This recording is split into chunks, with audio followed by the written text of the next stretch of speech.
So, dito nga, for example, dito sa dalawang to, dito sa operation na to.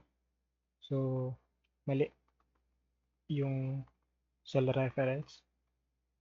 So, walang laman yung G12 dito. Ito yung G12. So, kailangan natin ayusin. So, you can either fix this dito sa formula bar mismo, or you can double click dito sa cell na gagamitin natin. So, double click natin.